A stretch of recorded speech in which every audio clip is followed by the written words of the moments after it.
أعوذ بالله من الشيطان الرجيم. بسم الله الرحمن الرحيم. يا أيها المزمل قم الليل إلا قليلا نصفه أو انقص منه قليلا أو زد عليه ورتل القرآن ترتيلا إنا سنلقي عليك قولا ثقيلا إن ناشئة الليل هي أشد وطئا وأقوم قيلا إن لك في النهار صبحا طويلا واذكر اسم ربك وتبتل إليه تبتيلا رب المشرق والمغرب لا إله إلا هو فاتخذه وكيلا واصبر على ما يقولون واهجرهم هجرا جميلا وذرني والمكذبين أولي النعمة ومهلهم قليلا إن لدينا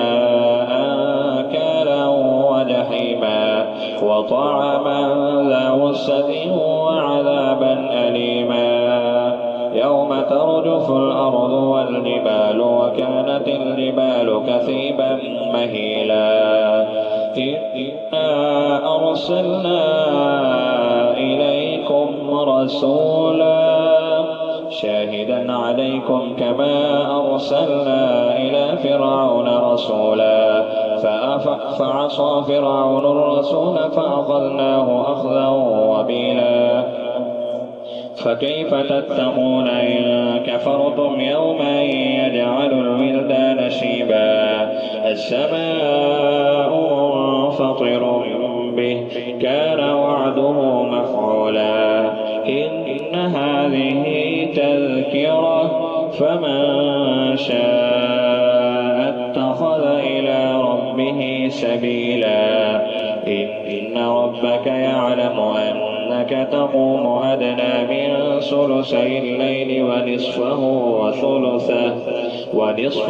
وثلثه وطائفة من الذين معك والله يقدر الليل والنهار علم أن لن تحصوه فتاب عليكم فقرأوا ما تيسر من القرآن علم أن سيكون منكم مرضى وآخرون يضربون في الأرض يبتغون من فضل الله وآخرون يقاتلون في سبيل الله فقرأوا ما تيسر منه وأقيموا الصلاة وآتوا الزكاة وأقرضوا الله قرضا حسنا وما تقدموا لأنفسكم من خير تجدوه عند الله هو خيرا